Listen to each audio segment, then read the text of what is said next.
સુરતના ઉધના વિસ્તારની ઘટના. મોડી સાંજે ઉધના વિસ્તારમાં આવેલી મહાવીર માર્કેટના પાર્કિંગમાં હત્યા થઈ હતી. માર્કેટ આગળ મોટરસાયકલ પાર્કિંગના સામાન્ય ઝઘડામાં વેપારીની કરી હત્યા. ઉધના પોલીસે હત્યા કરનાર રીઠા આરોપીને ઝડપી પાડ્યો છે. સ્ટોરી રિપોર્ટ બાય સુરતથી સતીશ કુંભાણી સાથે કેમેરામેન ચિરાગ રાજખોર. ગઈકાલે ઉધના પોલીસ સ્ટેશન વિસ્તારમાં મહાવીર કોમ્પ્લેક્સ પાસે એક હત્યાનો બનાવ બન્યો હતો.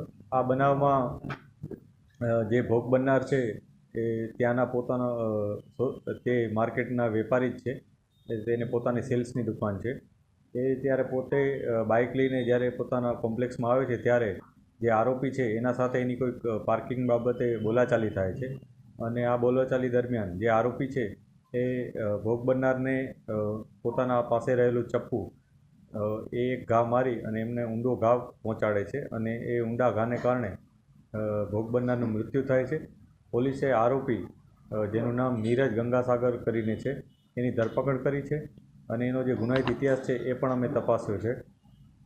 આરોપી અગાઉ ચોરીના ને એવા પ્રકારના ગુનાઓમાં સંડોવાયેલ હતો અને પોતે કોઈ નિશ્ચિત જગ્યાએ રહેતો નથી. એ ફરતો રહેતો હોય છે, ગમે ત્યાં સૂઈ જાય છે. ગઈકાલની જે ઘટના છે એમાં પણ આરોપી હતો એ ત્યાં અગરબત્તીની દુકાનમાં નોકરી કરવા માટે આવ્યો હતો અને નોકરીની પૂછતાછ કરી રહ્યો હતો. ત્યાં ઊભો હતો અને ત્યાં જ સવારના સમયમાં સૂઈ પણ રહ્યો હતો. એ પ્રકારનું ઇન્ટ્રોગેશનમાં પોલીસને એણે જણાવ્યું છે. પોલીસ એના ઇન્ટ્રોગેશનના જે માહિતી છે એ વેરીફાઈ કરી રહી છે. આ ઉપરાંત જે આસપાસના લોકો છે એના નિવેદનો પણ પોલીસે લીધા છે. અને આ કેસ જે FSL પણ અમે બોલાવી હતી. આ કેસ મજબૂતાથી તૈયાર થાય એ પ્રકારનું પોલીસ